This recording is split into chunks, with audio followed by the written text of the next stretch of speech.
Today's episode of This Week in Startups is brought to you by Full Sail University, offering a variety of master's degree programs in data and technology related fields, including an innovation and entrepreneurship master's. To learn more about Full Sail's master degree programs, visit fullsail.edu/twist. And by audible.com, a leading provider of spoken audio information and entertainment. Listen to audiobooks whenever and wherever you want. Visit audible.com/twist for your free audiobook. And by AWS Activate, the Amazon Web Services startup program. It's easy to start and scale your business with AWS.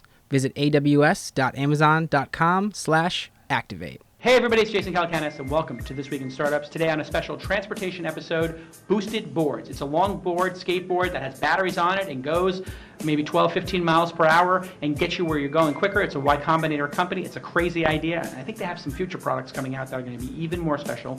And Hitch. It's basically a way to car share and Uber. Essentially you get picked up by a car and you pick up other passengers as you go, and it's half the price of other ride-sharing services. A great transportation startup special. Stick with us. That's what it's all about, man. They said money is the root of all evil. What? Funny how it feeds my people. We ain't gonna live like equals until we get the money, spend the money, and defeat you. Yeah, money is the root of all evil. What? Funny how it feeds my people. Yeah, we ain't gonna live like equals until we get the money, spend the money, and defeat you. Hey everybody, yes, it's Jason Calacanis. Welcome to This Week in Startups. You can follow me on the Twitter at Jason, and you can tune into This Week in Startups at thisweekinstartups.com. Where are you right now? Are you listening to us on Swell or Stitcher or TuneIn? Thanks to all those fine apps. And of course, our friends at iTunes and the podcast, the great Apple podcasting app. We do really appreciate all of those different platforms making beautiful products to support us and get the message out about entrepreneurship and innovation. And today will be no different on This Week in Startups. Sanjay Dastoor? Dastoor, yeah. Dastoor, I got it. So Sanjay, you created Boosted Boards, which is a skateboard which I have right next to me here for those of you watching the video, not at the gym. And this is what looks like a long skateboard to me. Looks like twice as long as a skateboard. Yep. And then it's got a battery pack here, which I can turn around and show people who are watching a video. It's like a little pack here, about the size of maybe a football, but it's thinner. And it's got big honking wheels. Are those normal wheels for a skateboard? Are those like industrial? What are these? They're more for longboarding, which is kind of a longer board that's more for cruising and less for dropping into a half pipe. Now, is this a longboard? It is a longboard. Oh, okay. So I'm calling it a large skateboard, but there is actually a term. It's a longboard. Yeah. And so this longboarding thing, when did that start?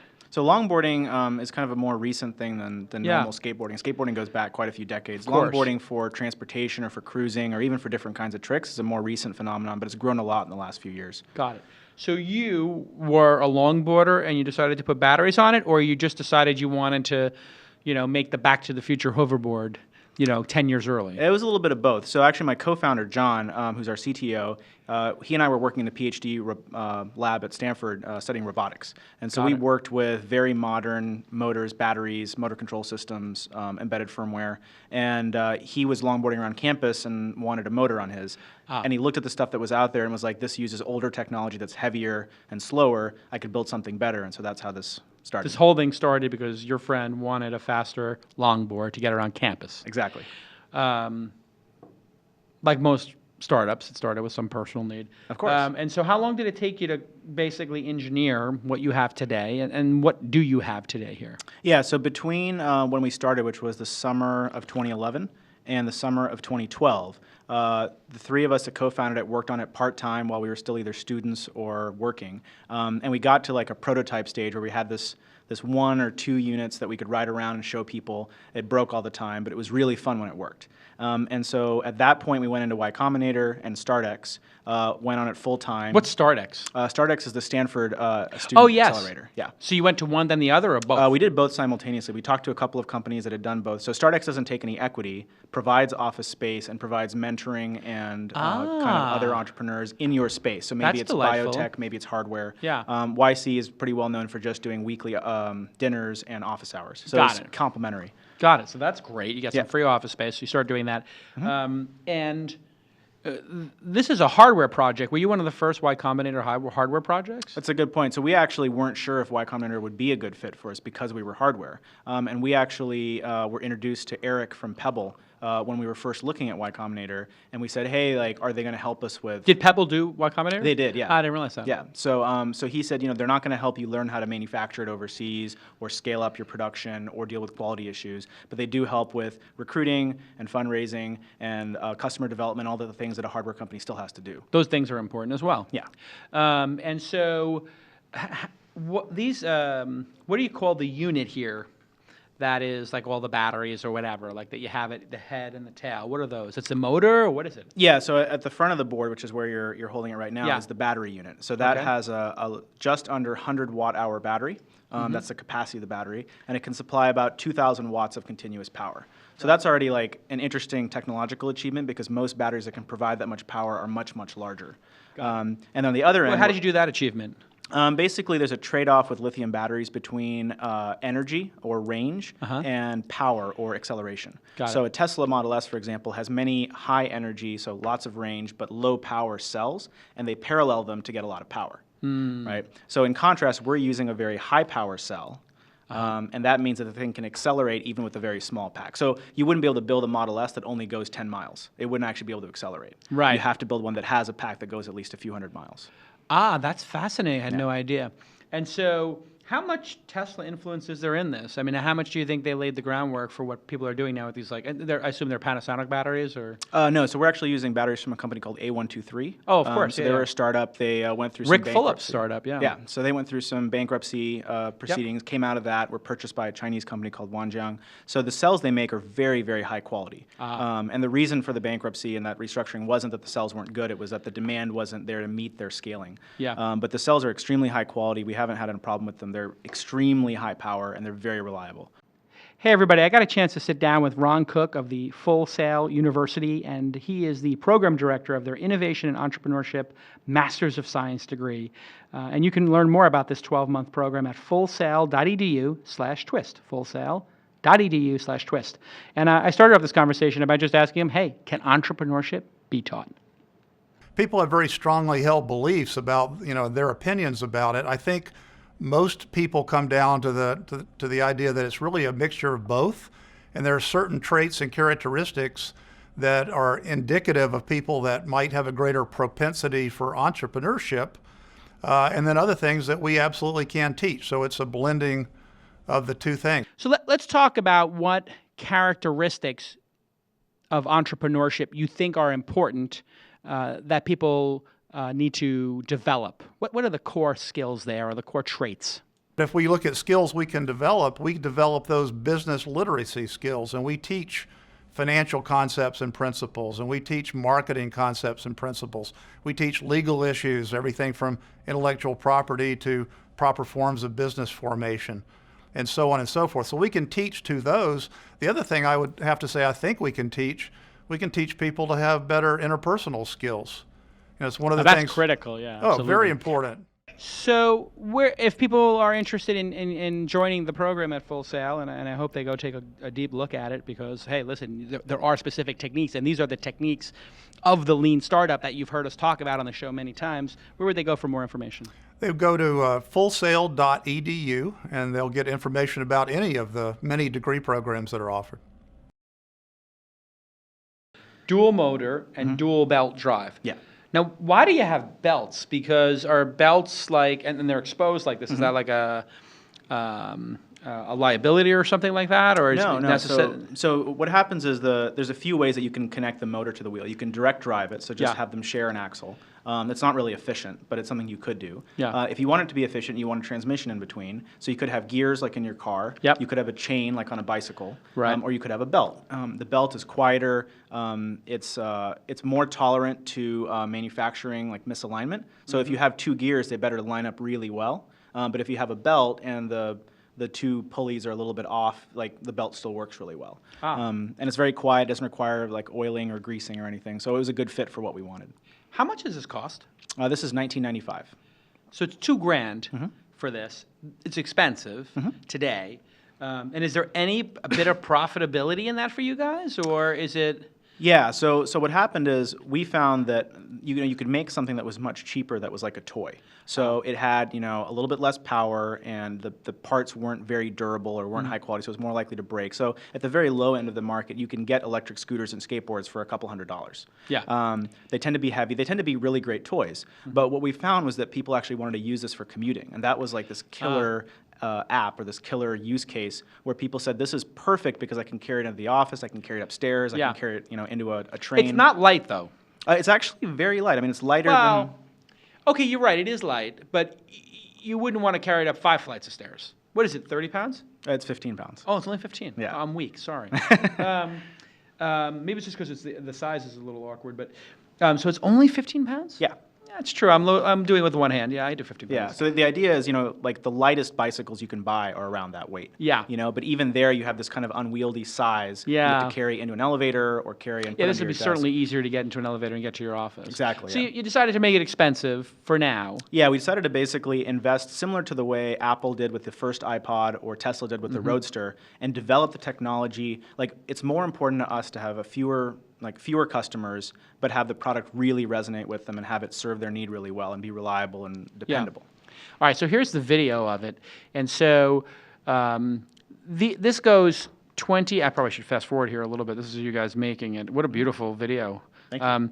Did you hire like one of those Kickstarter companies that makes beautiful Kickstarter videos for 20 grand? So we actually spoke to a few different companies, and this is a professional outfit in San Francisco called Alchemy Creative. They do like ads for big companies and shoot with very professional grade equipment, but they grew up making skate videos. Like, that's how they started their interest. So in you just give them a videography. couple skateboards, you're good. Couple So longboards? part of the deal was they got some boards, yeah. No, you're kidding. No, I'm serious. It's good, man. You're a good hustler, entrepreneur. Yeah, and so we said, after Kickstarter's over and we're shipping, Yeah, give you a couple of boards, yeah. Yeah, so they did a great job with it.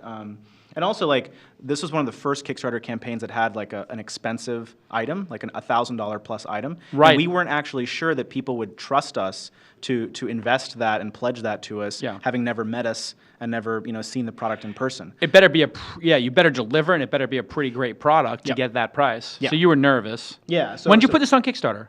We did this in September of 2012, so about 18 months ago. Pretty early in Kickstarter's history. Like, Ouya and Pebble had happened, or Pebble, not Ouya? Pebble had happened, Ouya had not. Right. So right in between Pebble and Ouya, which are two of the big milestones, and Yes. you're one of them as well, I guess. And so when this person is driving, the natural question is, what's controlling it? Yeah, so they have a handheld remote. Right. So you still steer the way you would a normal longboard, which is similar to like a snowboard or a surfboard by leaning or tilting the deck. But then you have a throttle and a brake in your hand. So it's kind of like your gas pedal and your brake pedal and your fuel gauge, so you can see how much range you have left. Right. And your on-off button. And so that handle that you see here, well, actually we see it in the video a couple of times, that's pretty gorgeous. So if I fall off or I jump off and I want to stop it, I can just press the stop button? Yeah, you can just slow it down remotely. And that remote has the throttle for the speed. And the max speed is, because look, he's going up hills and stuff like that. I mean, this is incredibly powerful. I would not think you could do that. Yeah. So basically, it's electronically limited to 20 miles per hour for safety reasons. But it's kind of like a Ferrari that's stuck in first gear. So it's got an incredible amount of power, but it's speed limited. So you can actually do a fair amount of speed going uphill. And the reason is that, like, for it to be practical, like, you want to be able to go up a hill. So if you're commuting and you have to stop at the bottom of a hill and carry it up, that kind of defeats the point. Yeah, it's really bad. Yeah. But it runs out after how many miles?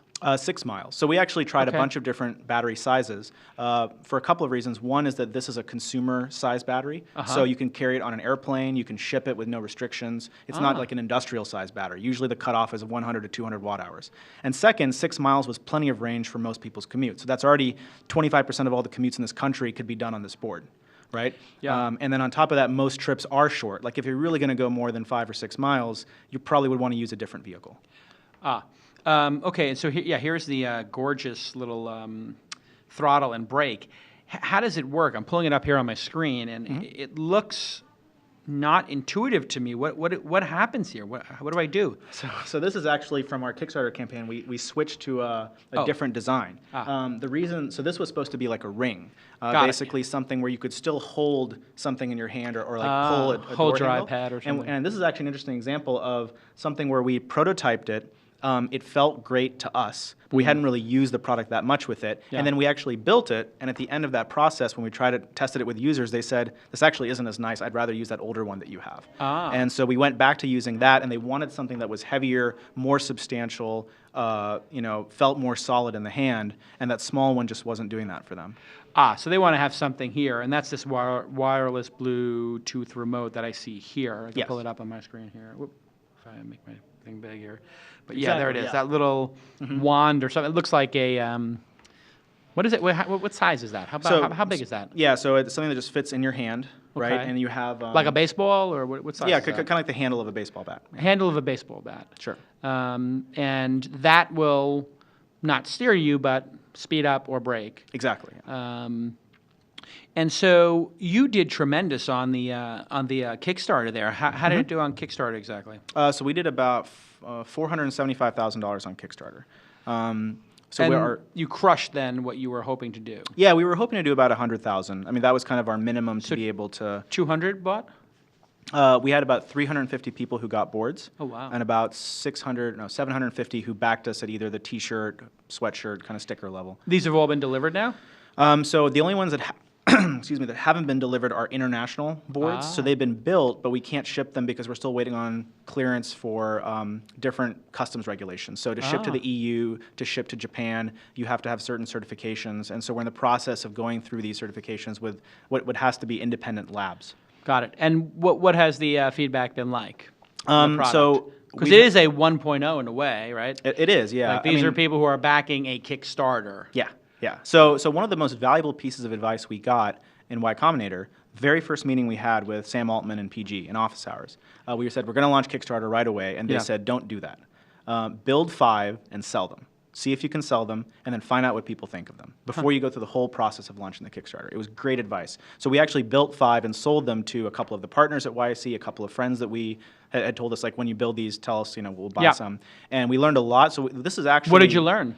We learned a lot about like how much the range, how much range they wanted, how they felt about the throttle mapping. So there's actually a lot of software that goes on this board to make it feel intuitive to ride. So we did a lot of tuning of that before we actually got to the version that you have. So we've shipped quite a few, hundreds of boards. We've had maybe 3 or 4 people return them out of those hundreds and hundreds of boards. Yeah, we've offered, if you'd ever want to return it within some window, we'll take it back for like a very nominal fee. And everybody who's had the board tells us they love it. Like they use words like magical. This feels like my first iPhone. It's like an incredible. So where is this feeling going? of Where flying. will this be in like 5 years? Do you think? Where's the company going? Yeah. So the whole vision for the company isn't just longboards. Yeah. Basically, we built this very powerful, very compact electric vehicle drivetrain. The whole drivetrain that you've added to the board there is only about 7 or 8 pounds. And so you can imagine applying that drivetrain to other very light vehicle platforms and building other things that are portable, maybe more accessible to other people who wouldn't longboard normally. Yeah. And basically building an entire class of vehicles where, for this thing, a year of use would require about $3 worth of electricity of daily use, and maybe a few dollars of maintenance. So what would the other format look like? What would the format look like for this in the future, do you think? So we haven't decided yet. I mean, like the obvious ones are things like bicycles, right? But they're still pretty large. The portability here is pretty key. Do you think like maybe like a stand that comes up like you... Like a handlebar. What do they call those? There's a handlebars? razor scooter. Razor scooters. Would a razor scooter format work better here? Yeah, we've looked at that. I mean, the important thing is... Does electric razor scooter even exist or no? Yeah, they have a variety of them. I mean, there's ones at the very low end that are toys. You can buy at Toys R Us or Walmart that are made by Razor that are a couple $100s, all the way up to the ones that are a few $1,000s that you see. Like a lot of the San Francisco Giants commute on these gas-powered stand-up scooters with Oh, I've handlebars. seen those. Yeah. You know, but those are very expensive. They're very heavy. You know, they're 50 pounds or 60 Those are the ones that have pounds. like the little gas tank on the back that you Exactly. see, and they make a bunch of noise. That doesn't Yeah. seem like super safe to me. No. So the idea is, can you build something that is approachable, that makes people feel the same way about it as people feel about the longboard that we've already built? So you're really defining a new category of transportation then. I mean, that is the goal of the company. Yeah, I mean, if you think about the future of transportation, right? Once Uber and shared Uber type systems or self-driving shared Uber type systems come on, online, what is the cost per mile of transport? Yeah. Right. And for any kind of car-based platform, there's some lower limit to where that cost can go, because the car is a capital cost, the maintenance of the car is a cost, right? Like even something like tires are actually pretty expensive. So can there still be room in the market for short distance commutes where there's no wait for the vehicle that you're waiting for? That's really like, I want to get a couple miles away, and this fits into the existing infrastructure of the city. So bike lanes, you don't have to worry about where you'd park it or where you'd charge it. You can charge it like under your desk. We think there's still a lot of room there for things where the cost of transport is just way, way lower than a car could ever get. Awesome. Well, listen, this is absolutely extraordinary. I wish you the best of luck with it. And you've gotten investment for this. Yes. It's a little bit crazy to invest in a company like this, don't you think? I mean, it's a pretty speculative project. Yeah, I mean, I think there's certain categories that are hot, right? And Yeah. so every investor wants to have an investment in that category. Right, And then there's sure. other categories where it's like you're kind of taking more of a chance on this becoming something really big. And I mean, the fact that we've had amazing traction already, the fact that our customers love us in a way that most customers don't love products, Yeah. I think that spoke volumes to our investors and said, hey, maybe we're onto something. How much have you raised for this company? Is it just like the standard note coming out of YC, or you have actually had like investors come in and say like, hey, post YC, I want to fund this because I think this is a crazy moonshot? Yeah, so we were in YC during the batch where we had the 150K Yeah. convertible note, and then we raised a bit of money after that, both from angel investors and from some funds, but we haven't disclosed the amount or the investors yet. Well, I saw Funders Club and SV Angel and Y Combinator, so you got some good investment Yeah, there. Will you be able to? What will you need to do to get like a proper venture round, like an A round for a company like this? Because, the VCs are so not visionary when it comes to something like this. Like, I think you would agree, like they want to fund, the next SaaS product or whatever, You have a hard time, do you have a hard time convincing people like, hey, this new mode of transportation is worthy of an A round? And do you have like an idea of what you need to actually do to convince them? Yeah, so I mean, I think it's easier to say I have a SaaS product or I have a consumer mobile app and here's the traction graph and therefore fund me, right? I mean, that's a well understood story. The thing is, many people might say, like, this isn't part of my, I don't invest in this space. Yeah, very easy to give you a no, like, it's not in my Sure. wheelhouse, right? Yeah. It's not SaaS, I do consumer, I do mobile, blah, blah, blah. Yeah, but when you show them numbers about how big the transportation market really is, and when you actually talk about, like, people spend about, in the US, maybe 17% of their spending is on transportation. I mean, it's a lot of money. Right. And so and when Uber's kind of opened people's eyes that transportation can be a good business. Yeah, exactly. And so there you have a different kind of play, but in general, like, transportation is a big market, and so even a very small piece of that market is still a very fundable, attractive business to invest in. When will we see your next model, you think?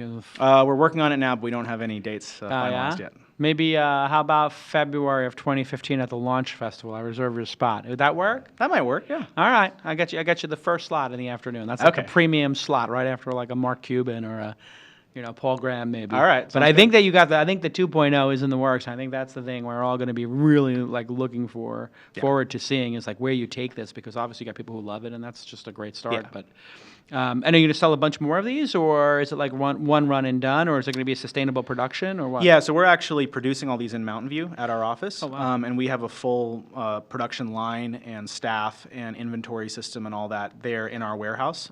So we're producing them right now in kind of large batches. So we've filled up a fair bit of our production for June. We're already like into the July production and August production planning.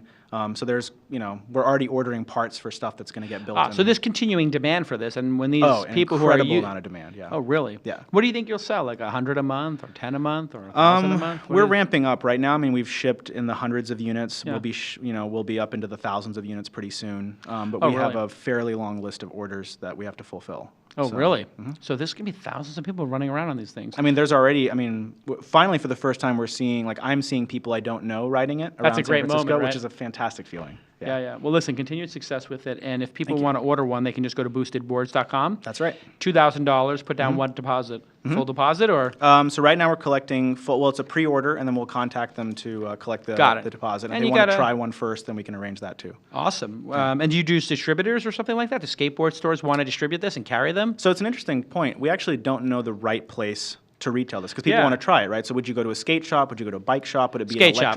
an electric vehicle shop? They have some of those, like places Yeah. that sell electric scooters. Yeah. Would it be, a pop-up store at the X Games or at the Caltrain station? Pop-up store is a great idea in Yeah, New York. so- There's actually a company that does pop-up stores. It's like a pop-up store service where like you can go to the website. I forgot what it's called, but they pitched me and I didn't invest yet, but I'm very fascinated by it. You can just basically go to them. They have pop-up stores that are going on regularly, and you can take like half the store, a third of the store, or they'll just be like, yeah, this thing is open. That's cool. You know, and the person who is renting it hasn't rented it yet, so we'll broker it for you and set it all up. Yeah. You can rent it for 3 days or Yeah. 4 days or something. It's like a pop-up space. All right, listen. Very cool. Continued success, Sanjay, and everybody follow Boosted Boards on Twitter and check out boostedboards.com. Go order it. Thank you, WeWork, for hosting us here for This Week in Startups. You guys are the best. And if you want to join the TWiST list, go to twistlist.co. And we'll see you all next time on This Week in Startups. Bye-bye. Our next guest on the program, Snir Kodesh, is an entrepreneur with a crazy idea. And it might be crazy like a fox. It's called Hitch. And as I was told by producer Gina, Hitch is carpooling for Uber and Lyft. Explain, what did you build and why did you build it?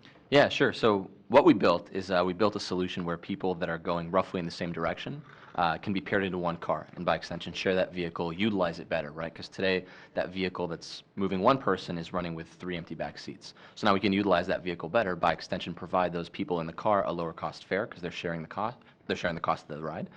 They can also interact amongst each other. We display to them who they're riding with, their friends that they have in common. So a really interesting social solution as well. And of course, it's an environmentally friendly piece, something that just reduces emissions by utilizing vehicles better once more. Why we built it is actually, I think, really interesting. We looked out in transportation, kind of how it affected our lives here in San Francisco, and recognized that we were forced to choose between 2 extremes, right? Either you take the bus to get somewhere, which is really, really slow. It only costs $2, but it's very slow. Or you take a private car. And there's this big void in the middle where there's no solution that kind of spans the two of them. So we built Hitch, really kind of spontaneous urban carpool solution, or Uber meets Super Shuttle, or Uber meets Muni for all intents and purposes, really. And so because I'm pulling up the screenshots here, and it looks not dissimilar to Uber or a ride-sharing app. So here, you say where you're going, and you then put in multiple destinations, or the price. How does this work? Because are you hitting, I don't know if there's an Uber API or anything, like, how does this all work on a technical basis and on a behavioral basis here in terms of the user flow? Because we're looking at those screens right now. Sure. So Describe what we're seeing there, yeah. Yeah, in terms of the user flow, I mean, one of the things that we saw in terms of trying to create a carpool solution is that it needs to be completely frictionless, right? It's got to be super slick and super easy for the user to put in the ride that they want to embark on, and for that ride to show up with some amount of reliability and accountability. Because you have people like Uber and Lyft and Sidecar who are providing that level of service. Of course. It's what we've come to expect, right? Right.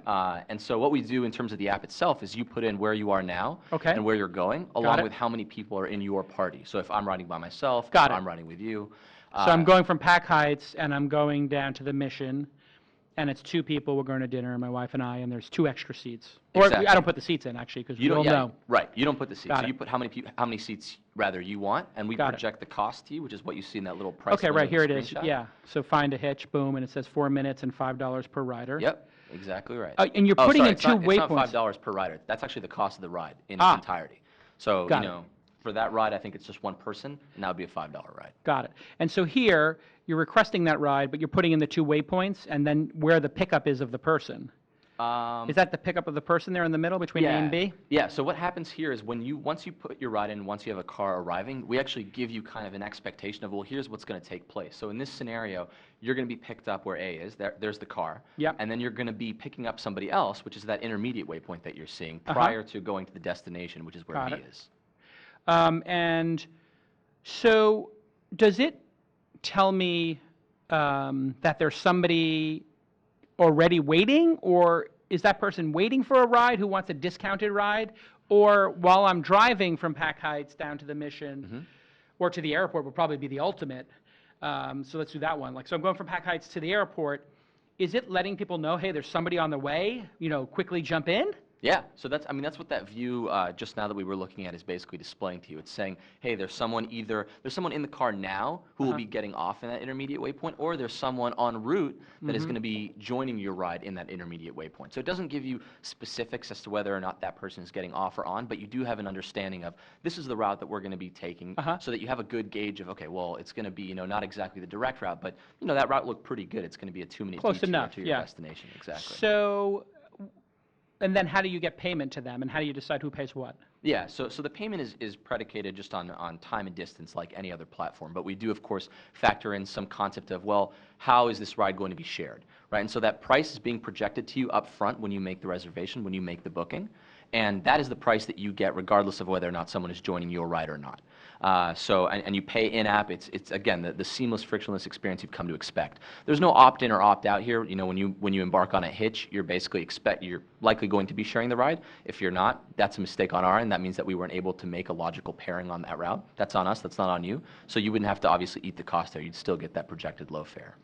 Okay, how long did it take you to build this app? How much, how many developer hours, designer hours in total went into this? Sure. And is it angel-backed or venture-backed? Because it seems like such a niche, crazy concept, like some of the good ones are when they start, or some of the bad ones, in fact. So did you raise money for this, and did people, how did they look at you, and how long did it take to build this? Give me the sort of background here. Sure, yeah. So we've been actually working on Hitch for about a year. Before we built Hitch, we actually built an app called Corral Rides, and that was an aggregator, and that really helped kind of validate this idea. We knew that we wanted to do this, but we didn't know whether it was feasibly possible. Like, how often really can we pair someone going from Pack Heights to Mission? Is well, that that's something obviously that we the can question. do? And what did you learn? We learned that it's possible. I mean, we wouldn't be here otherwise. So we saw, based on Corral Rides, which is, again, just a very simplistic aggregator, we got to see where people are and where they're going. We got to see that data in the aggregate, and we got to build, a good first pass at our algorithm, really using that data. And from there, we built Hitch. We've been working on it for a little bit over a year, actually, at this point. Yeah. We did raise a seed round at the earlier part of this year, but we were working on it long before we raised that money. So you put Hitch into the market when, and how are people responding to it? Because during the day it's not super active. It's you have to have sort of peak traffic times. So is this like a surge pricing kind of phenomenon when there's surge pricing and there's thousands of cars on the road?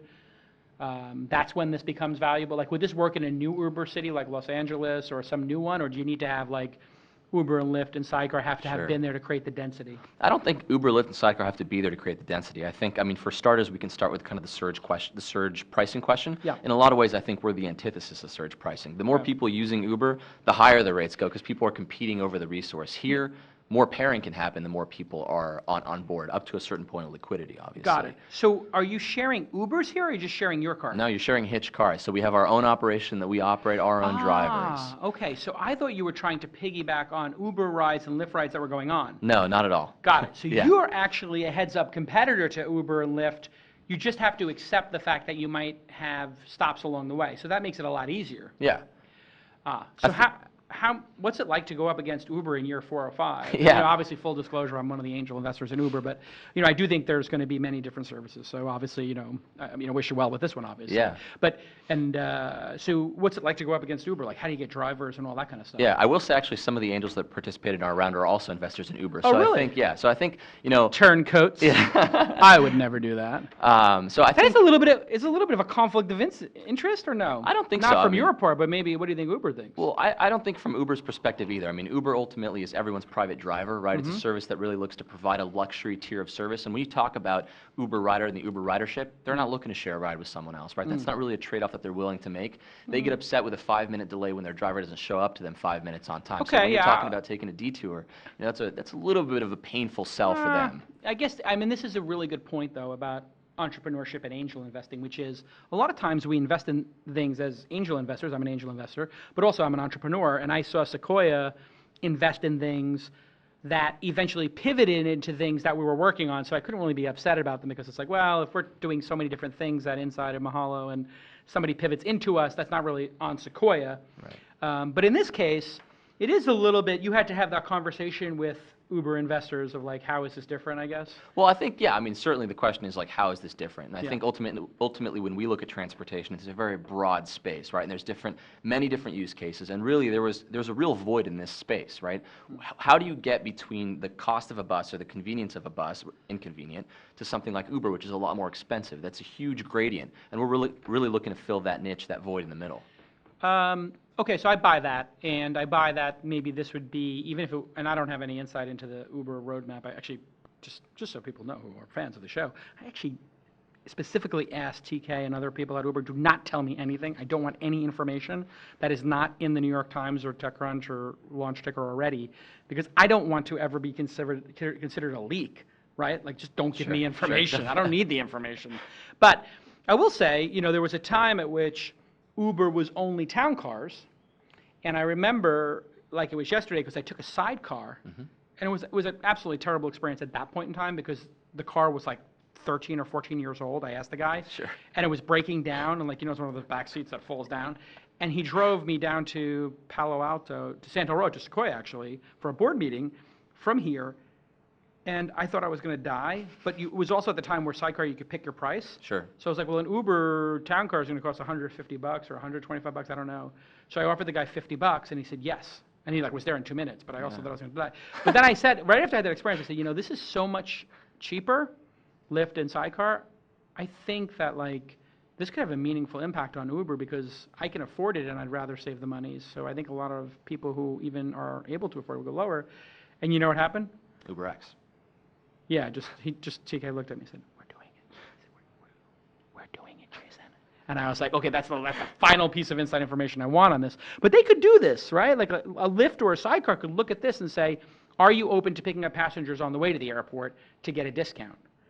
They could do it. So when you talk to the investors, and I agree, I don't know that Uber would be the one to do it, but I could see Lyft or sidecar definitely would do it because sidecar is a low-cost option. So if sidecar decides to turn on this, you're actually kind of competitive with sidecar then, more than Uber. I mean, you know, full disclosure, Sidecar released a closed beta of this service about a week ago. So, you know, there are already eyes on this space. Got it. I think the big difference is when you look at something like Sidecar, it doesn't represent this. It doesn't stand for this. And when you look at kind of that branding who are you, wise. exactly, as a But company. if it's a good idea, a couple people will do it. Yeah. All right, so what's the common use case here? Sure. What's the most common? Because, you know, going from area to area in an UberX or a sidecar or a Lyft is pretty cheap already. It's like $5-6, right? $8-9. Yeah, it's more expensive, I think, than even 8 or 9, especially if they're surging or equivalent on the different Yeah, but platforms. surging's not that often. I mean, I take a lot of $7, $8, $9 rides, let's say. You know, Okay. like, let's put it in that sort of $8 to $10 sweet spot. So here I'm going to get half that amount, but I probably wouldn't even think about the difference of $4. But where does it really matter, and where do you really shine? Sure. I mean, I think for starters, it actually does matter, at least to the users that we have on board today, that we are 50% the price. And, you know, especially right now with the operating hours being what they are, we actually are being compared to surge pricing. So we actually come out to less than 50%. So you're talking about commuters? yeah, a lot of our use case right now is commuters or people going out, meeting with their friends. You know, most commonly I'm meeting with my friends somewhere, so that's, you know. So the going evening out. commute. Evening commute home, and then evening commute, in some sense, commute going out, right, to bars. Got et it. cetera. Okay. Yeah. So yeah, I'm going home at 6. I'm going to a bar at 7 or 8. Yeah. That's the peak commute time. Right. And instead of commuting on a $2 Muni, I'm commuting in a $4 to get to my offices. I agree with you actually, because when you think about it, you're really comparing it to a $9 Uber or Lyft versus $4 or $5 with you, or $2 versus a Muni. It's really actually a nice sweet spot. Yeah, exactly. It is a very nice sweet spot. And I think you actually brought up a really interesting city, Los Angeles. I mean, certainly we see ourselves as extremely useful here in San Francisco, and will continue to be so. I think LA is really interesting because you've got a culture where people don't take cabs. It's 60 minutes to go between $60 to go between downtown and Pasadena. Yeah. This is a solution that actually allows you to share that long stretch of highway, which is the majority of your cost, effectively, again, enabling that spontaneous carpool concept. All right, when we get back, I want to hear about like airport rides and long rides Sure, let's on do This it. Week in Startups. Stick with us. Ah, yes, Audible. I am so glad to read an Audible ad. I am an Audible junkie. I'm on the Platinum program. Let me just tell you what the Platinum program is. And it's not even in the ad copy that I'm supposed to talk about the Platinum program. This is where you get like dozens of titles a year. You pay like $200. And I, every year, for the last 6 or 7 years, have been buying a dozen or 2 audiobooks. That's how addicted I am to Audible. I've always been addicted to Audible because I want to get smarter. And so I listen to everything. I mean, I've listened to 50 Shades of Grey. I didn't enjoy it. I got like a third of the way in, I stopped listening. But at least I knew on a pop culture level what's going on with 50 Shades of Grey. But I find titles in there that I really need. The one I'm listening to right now is absolutely awesome. It's called Bird by Bird. I did a search for like writing. And then I did a search, on Google for like the best writing books because I write a lot. I try to be a better writer. I try to be a better performer for you guys. And I found this book, Bird by Bird. I'd never heard of it. It was like had incredible reviews on Audible. I listened to it. My God, it blew my mind. And I listen to it in my spare time. I'm on a plane. I'm tired. I pop in the headphones. I zone out. I listen to 2 hours of a book. I don't have to hurt my eyes reading because I'm tired after a long day. I'm in an Uber, boom, I pop it in, I get another quick half hour in. I'm on the subway, wherever I am, boom, another half hour of knowledge, another hour of knowledge, 150,000 titles of every genre. And it's got this crazy syncing between audiobooks and Kindle, so if you're a Kindle freak, I am not, but if you are, that's fine. You can start syncing all this stuff up. And it's great for the car, obviously. If you don't like the book, they'll actually exchange it for another one, no questions asked. That's incredible. I haven't actually ever used that, but I'm going to think about that because there's 1 or 2 books like 50 Shades of Grey that maybe I didn't care for, and I could get another book for that. That's great. So you can buy individual books, or you can be an Audible listener program and you get like books every month. There's tons of different offers, but this is the one I want you to do. Go to audible.com/twist. Go to audible.com/TWiST, and you will get a 30-day free trial. Download the book of the week for free. I'm going to say Bird by Bird if you're into writing. If not, there's an incredible fiction book called The Martian, and it is amazing. It's about this guy who crash lands on Mars in the first, it's by a guy named Andy Weir, by the way, and it basically details how he crash lands on Mars as part of a Mars mission, a routine Mars mission, and gets left behind, and how he scientifically, and it's supposed to be pretty accurate, is able to save himself on Mars until the next mission comes in a couple of years, because we're doing like Mars missions every couple of years. This book is phenomenal. It's incredible to listen to, and it levels you up and gets you smart for when Elon Musk takes us to Mars. You're going to know what's going on. Go listen to The Martian. The Martian by Andy Weir is my pick of the week, and you are going to love it. And we're doing a contest, so if you do get Audible, and I suggest you do, just email us, hit forward when you get your confirmation, and forward that over to audible@launch.co. That's our email address, audible@launch.co, and you will be entered into a contest to win an iPad mini signed by me. That contest is ending at the end of September. Go ahead and thank Audible, Audible_COM on the Twitter. I love you. I love the team at Audible. I love the product. I've loved it forever, and I will love it forever. I cherish, and you know what's happening to me more and more? I take out my Audible and I show my books to my friends. My friends take out their Audible, they show their books to me, and then we start trading recommendations and ordering more books.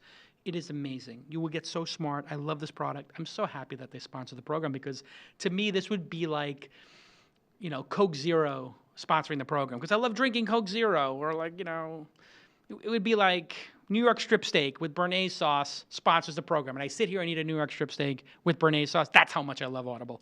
Okay, let's get back to the program. I could go on for hours about Audible. Enough.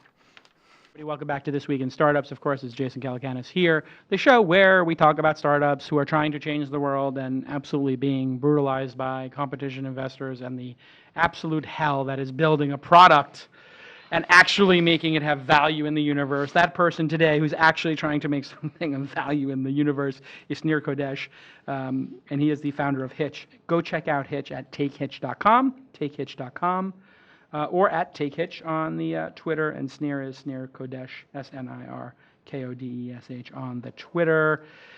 So, you're a ride-sharing service akin to Lyft, Sidecar, and Uber, but people get to share rides. Mm-hmm. And so that saves them 50% or 35% or something. 50%. 50%, amazing. People can take, instead of $10, Lyft rides, $5 rides, instead of $30 Uber rides, $15, whatever it is. What about going to the airport and commuting from San Francisco, say, to Palo Alto or San Bruno? So you got some YouTube person who's going from the Mission to YouTube every day, and they don't want to get on the Google van. Maybe they want to just take a car. I don't know. A van would be more comfortable. But are you getting people doing that kind of thing, where get 4 people together to commute every day in a same car? Not today. I mean, the vision was really to kind of focus on the inner city commute, right? So actually, in a lot of ways, to kind of provide a better solution than the bus system. To, in short, provide kind of like an ad hoc dynamic bus system that evolves and adapts based on where people are actually going. The airport is certainly a use case we want to get into. As I'm sure you know, it's highly regulated and very, very contentious at this point. And as kind of the fledgling true rideshare company, we don't necessarily want to start that battle out the gates. You don't want to kick the hornet's nest. Not quite yet, but it is a place that we'd like to get to sooner or later. So you don't currently drop people off at the airport because you're afraid of getting tickets? I mean, for us, it's also about kind of testing the hypothesis within the city. We know that the airport is a very clear use case. I mean, Super Shuttle does it on a regular basis, for example. So it's oh, right. a little bit less What is interesting. Super? How does? I mean, I took a Super Shuttle once, but it was like I think I was in Park City. Yeah. I was really broke. And then I was like, I can't. Then Park City is so far from the Salt Lake Airport. I Yeah. couldn't afford it, and I couldn't afford to rent a car. I was like, how do you, when you're broke, get from to Park City? And somebody's like, oh, take Super Shuttle. I'm like, what the hell is that? Yeah, I used to take it all the time when I was in school at Stanford myself. Explain what it actually. is to people who don't know. Sure. Yeah. So it's an in-advance booking system to get you to the airport. Again, we contrast with that because we're on demand, we're immediate. But they'll take you on this really fun, like 2-hour ride on your way to the 30-minute airport trip that you're looking for. Sounds like fun to me. A lot of fun. It's a great time.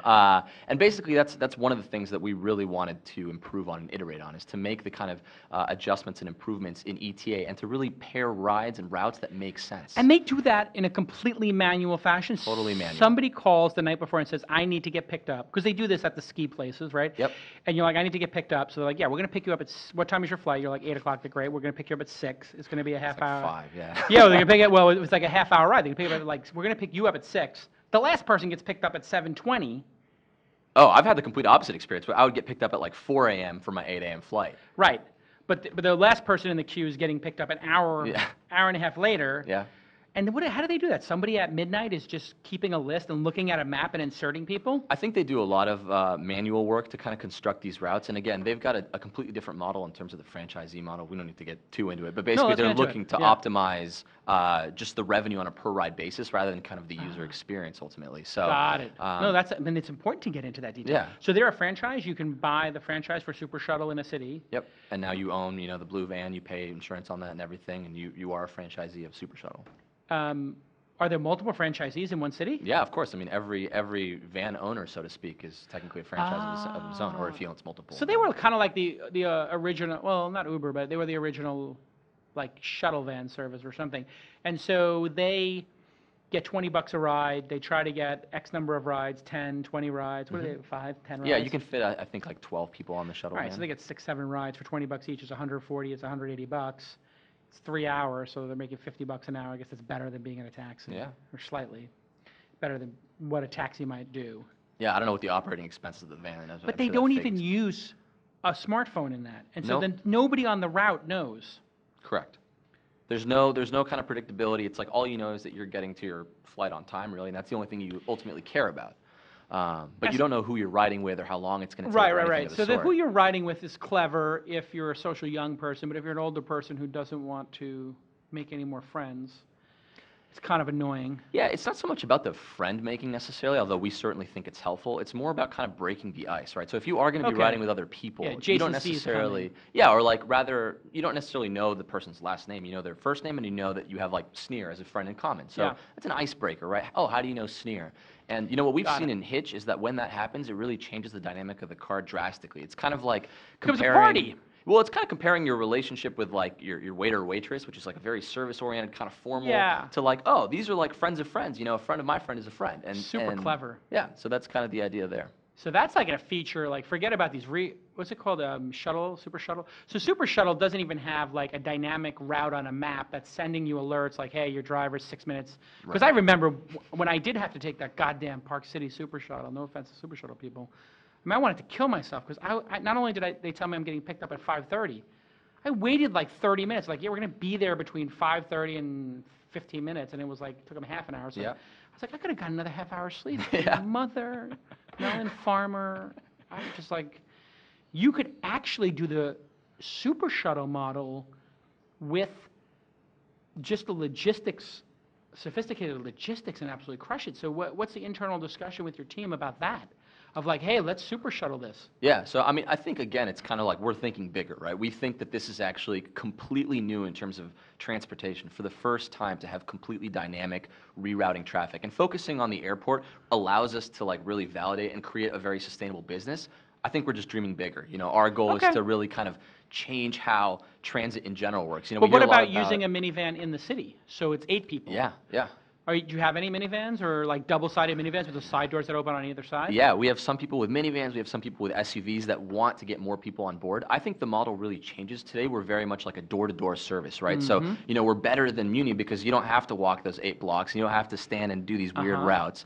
But when you get to bigger vans, you don't want to be the first person in on a 7-person ride and the last person out. So the model really changes when you start looking at bigger groups, and you know, we have a lot of internal discussion Works for in 2 or terms 3, of, but exactly. not 6. And that's kind of where our discussions. We have a lot of really good ideas about how to get there, but we're not. You know, that's not the immediate focus for us. So what's the idea of how to get there? How do you get to an 8-person? Is that just to say like, hey, we know the Muni doesn't do this stretch of Broadway, we're going to just do a Broadway line, or the line that they don't do yet? Yeah. We're just going to circle that and you just get on and off? No, I mean, again, that's also something that we think is a little bit on the less interesting side. A static route that's just kind of another 30, but it's called hitch route or whatever, isn't as interesting. We want things to be completely. What's the 30? The 30 is a line that goes from the the marina 30, to got it, like got it, financial yeah. district.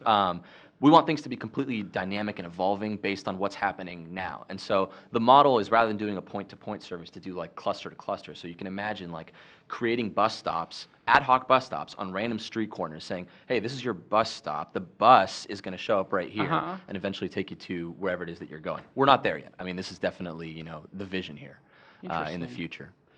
Yeah, I love the idea though of, you know, the cheaper option, and you know there's a certain loop, right, that's going on.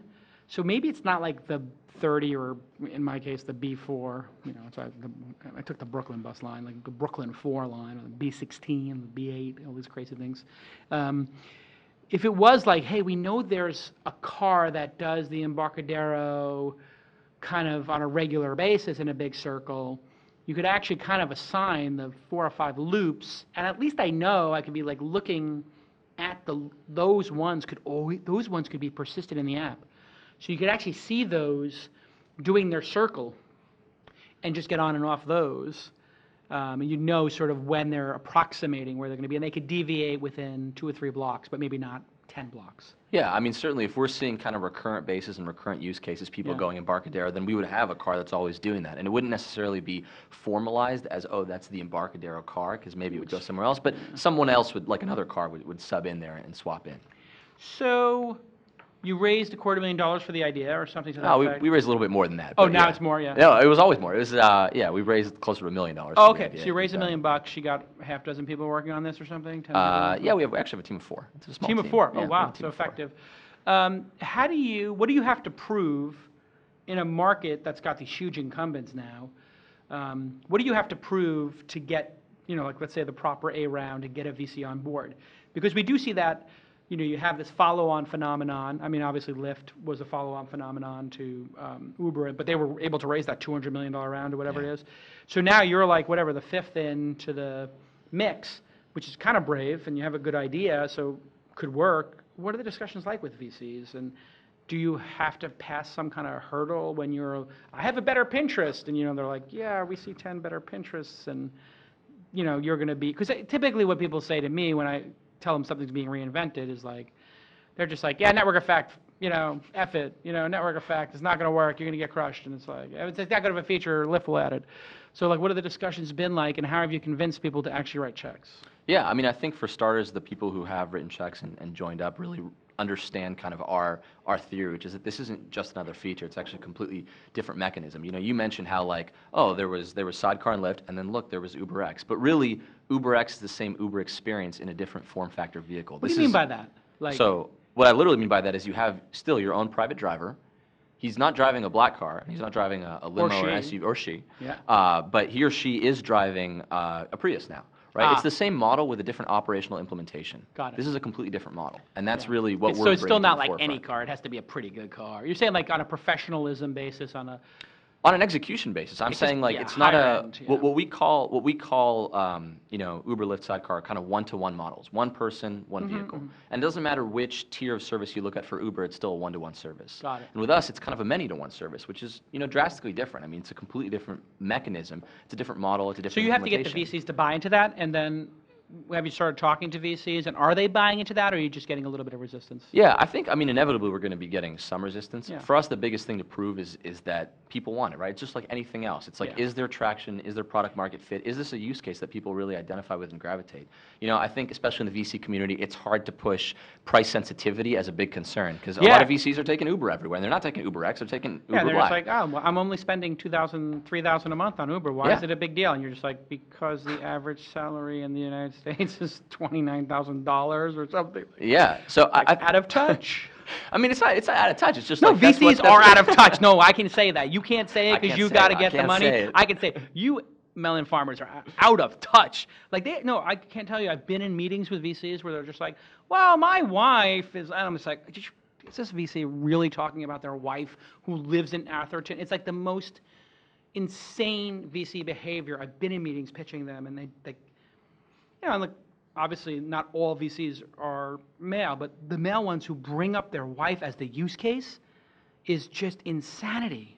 Yeah, I mean, so it's kind of like, given that they really bring up their own personal experiences to the table, it's really demonstrating with clear, hard facts. Look, here's what we're seeing. You know, need a people, poor VC. People love it. If you could find a poor VC, Yeah, poor guy with a lot of which money. is kind of yeah. an oxymoron, but if you could find a poor person with a lot of money, they would absolutely understand this idea very quickly, and Exactly. all your problems would be solved. Yep, that's exactly what we're looking You just for. actually, what you need is a VC who was broke, like Shervin, but he was an Uber. He'll never do it. But Shervin, he grew up really broke, and I think actually his dad was a cab, or his mother or father was a cab driver to put him to school. He would actually get it. I mean, that's why I think he had an affinity for Uber.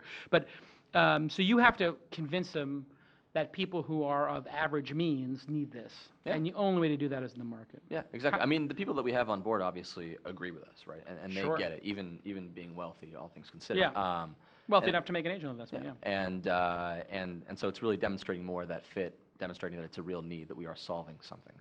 So the ideal city is LA, you think? A more spread out city is better? I think it's interesting. I mean, there are pros and cons to every city. That's what makes an operational startup like this difficult. Mm-hmm. With LA specifically, we're going to have issues that we don't have in San Francisco, like driver liquidity, right? So if you stick a bunch of drivers in Pasadena, well, then they're not downtown. And what do you do about that? But I think the use case, given kind of what movement looks like in Los Angeles, makes it interesting. I mean, I think San Francisco is the ideal city. I think we have a broken public transportation model, right? We have a big void to fill, kind of as I was discussing, and yeah, we have a lot of competition at kind of the upper part of that scale, but there's still a big space in the middle, and that's what I we're got to looking tell to you, this fill. is my business model Yeah. for San Francisco. Okay. Because nobody's going to own cars anymore, right? It's so obvious, right? Just like, why would you own a car? Because you're going to have Hitch as an option all the way up to Uber, and then you have like relay rides or Get Around, or some of those people who you can rent cars from. You already have Zipcar or whatever. So you're going to be able to like rent a car if you need it for the weekend easily from a friend who happens to be holding onto their car for whatever reason. But people are already dropping their cars. You must know people who are just like, I don't need a car in San Francisco. I was one of them. You know who benefits? Who benefits? It's the parking spaces. I'm going to find a bunch of parking spaces and convert them into micro apartments. Like here's 3 parking spaces. Boom, we just put some sheetrock around them and a bathroom, and boom, it's a prison cell. If you're a developer and if you're going to Y Combinator, here's your prison cell in a garage. But seriously, what going to happen to all these parking spots? You're not going to need parking spots in cities anymore. They should be getting rid of the parking spots on the streets in San Francisco, like they did in New York, and just making them bike lanes or just additional traffic lanes. Like, why do people need to park their car on the street? That should go away in cities. Yeah, I mean, it seems to be the opposite of what we're seeing with all these parking apps that are coming up, but I definitely agree with you kind of. Yeah, what do you think of long-term those? vision. Those are kind of bizarre. Yeah, they're a little bit interesting. I mean, especially, I think there was What one is it of called, them- Monkey? There's monkey parking. Monkey parking. Have you there's- used it? I have. I don't own a car, actually. I got rid of Right. it when I moved to the city. But one of them, I think, was having people like squat on spaces just to sell them on purpose. And that's a little bit unusual to me, but otherwise, you know. Well, I think that's what a marketplace like Monkey Parking, if I Encourages, yeah. understand their model, offense if I don't, but I think Monkey Parking is, I own this park, I mean, I'm currently residing in this public parking space. Who wants it? Ping me, and then I'll Yeah. sell it to you. But they just got I think, dinged. I Cease read in and the launch desist, ticker yeah, exactly, that they got a yeah. cease and desist, which kind of makes sense because it's kind of a douchey move to be like, here's something that belongs to everybody, and I'm going to It'd be like you and I go and we find like the ultimate park bench, you know, with the greatest view of the Golden Yeah. Gate, and we're like, monkey benches, you know, and we're just like, yeah, we have this bench, and somebody would like it for $15. We'll stand up. Yeah, yeah. It's I mean. It's like the ultimate douche move. Yep. Like when you're done with the park bench, get up and let somebody else take it. I mean, I do like the idea that the space would be intelligent enough to tell you that existed. Yeah. Well, listen, I wish you a lot of luck with this because I do think that 1,000 different services, I mean, not 1,000, but there certainly will be 50. And everybody's going to specialize in something. And I think that this is something that you're probably right at. I mean, I have no inside information, but it's probably way down the line. It's a competitive advantage. It's just going to be up to you to build it fast enough before, like, Sidecar integrates it. Because Sidecar is also looking for something to differentiate, I assume. Does Sidecar still let you pick what you want to pay? No. So that model has gone away. So nobody does pick what you want to pay? So it was too much kind of competition for drivers? No, it was a loophole in kind of the regulation that if you didn't have formal payments, it would technically be called rideshare. I mean, none of the services, honestly, with except a hitch, is actually causing any sort of sharing of the ride. So it was using a byline. But once the PUC said, hey, this is actually a new space, TNC is what we're going to call it, and you can charge, everyone was like, oh yeah, sure, now we're charging, right? So do you fall under the ride sharing kind of area? Or? Yeah, we have an application to be For a ride TNC. Yeah, no, it's called a TNC, Transportation Network Company. So, Got it. So what about this like donation model? Like, is that, because I think people really like that about Lyft in the early days. Like, I know a lot of people who maybe didn't have the means who were using it for commuting were like, listen, I can't pay $9, but I can pay $6 or $5. Right. And there was another tier of driver and car that maybe didn't qualify for the other services. Do you think somebody should do that? I don't really know. I mean, I think actually having services differentiate themselves, like for example, someone who falls into that category who wants a $6 ride and not a $12 ride, hey, hitch, right? And that's kind of the idea, is that you differentiate on price based on the service that you're providing. And there's just a couple of levers that we can all play with, right? And the levers are really time and cost at the end of the day. Well, also the car, which is part of cost. Yeah, exactly. So what is your car position? Any car? Yeah, I mean, for us, it's any car. I mean, we How old? It's so in terms of insurance, in terms of what we have to do, it has to be 2000 or newer. So 14 years old. Yeah, so that's the upper What is, limit. We don't have anybody who's, I think, driving anything. But what is older than Uber 2007. or, well, I mean, listen, a car from 2000, if maintained properly, could be totally fine. Yeah, it and could. And a person who's looking to save money might be totally fine with a, There's- 2004 or 2002 Prius. What are the other services? What are Lyft? Do you know Lyft's and So in terms Uber's of insurance, window? yeah, in terms of insurance, it's all 2000 or newer. Right. I think Uber, for example, requests 2005, if I'm not mistaken, or newer, and that's just part of their offering. their policy and their offering. Exactly. Yeah, keep it under 10. Yeah. Makes sense. All right, listen, this has been amazing. Very creative. Thank you. Continued success. Everybody out there should take a moment, especially if they're in San Francisco, to just give Hitch Try a it try. out, Yeah, yeah, try it try the out. Download service. the app. What do you got to lose? And then maybe you save a little bit of cheddar. Now, what happens if I don't pick somebody up? Did we cover that? Yeah, we did. So Do I still get half the price? Yep, or- price is still static. So that's on us, right? That's a mistake on our part. We're basically saying, hey, our value See, proposition I to didn't. you is That's sharing. interesting. Maybe I'm off as an interview, but Yes. I didn't grok that. See, that's really. I mean, that's kind of the thing, right? Yeah. With us, like it really is what we're looking to do. This is Hitch, right? If you're expecting a private ride and you're running 10 minutes late to your So meeting, listen, it's half not the price. best. It's half price no matter what. But half you price may no have to matter make what. one stop or two. Or two. Was it max 2? It's not at max 2, but it's the max that we've been doing. So I kind of feel like you need to put a max in there for me to want to try it. Yeah. Can we max out at, what is it? No, what we if can- you did 3? Oh, is it by distance? Maybe it should be a max. So the question is, like, let's take an extreme case. Again, the airport from the marina. Again, we're not going to the airport, but just in case. Yeah. And you do, Marina to the airport Hilton. but let's say someone wants to do marina to like Pac Heights, and then there's someone who wants to do Pac Heights to Soma, and then someone wants to do Soma to the airport, right? So those are actually very much en route. You're not going to be delaying yourself by more than 10 minutes on that entire So trip to the basically, we airport. trust your judgment on how many stops. Oh, it's not judgment. Totally programmatic. Well, okay, but that's what I mean. We trust your Yeah, yeah, ability yeah. to program an algorithm Yep. that you're not going to screw us because you don't want to take. It's not in your interest to take me so far out of my way that I say F hitch. Right. You want me to say like, hey, it took me an extra 2 minutes, but I saved an a lot of upside, money. It's yeah. pretty good. I saved half the money. I would be I'm going to try it. And you save the environment. Important too. Do you say that? I guess when Yeah. there's 2 people in, you are saving the why not? environment in a way. Yeah. You reduce one car. Snir, continued success. Everybody go to Thank you. takehitch.com. And Let me take a moment to thank WeWork for, again, hosting us. You guys are the best. Jacob on the ones and twos, great job. Emily, killing it in operations. Just keep putting more and more on your plate, and you just keep slurping it up. I love people like that. I love people in your organization where you're like, here's 3 more things for you to do, and they're like, let me do it. Yay! Absolutely. Thank you, Emily. Thank you, Bryce. Brandon on the events, doing a great job. Andrew on the lunch ticker is crushing it. Lunch ticker's making money now, too. Oof, we're almost to break even. And Jackie, welcome to the team. Gina, great job. A pleasure working with you. Good luck producing Gina in future adventures. And same thing to you, Jade. What a wonderful job you both did. It was a pleasure working with you. Luke and Demont, I would thank you guys for keeping the lights on, but frankly, I want to see some more sales numbers before I do any more thank. For you guys, I want to see you guys ring the bell. I want the gong ringing before I start thanking the sales department. All right, are we sold out? Because I think we lost maybe one sponsor. I want to see sold out to the end of the year, and then I'll start thanking those guys again. All right. Can I thank you for having me on? Appreciate it. Oh, of course. And everybody else as well. Oh, yes, thank That you you to just all the thanked. listeners Yeah. of This Week in Startups. Follow TWI Startups, follow @Jason, and follow Take Hitch. We'll see you all next time on This Week in Startups. Bye-bye.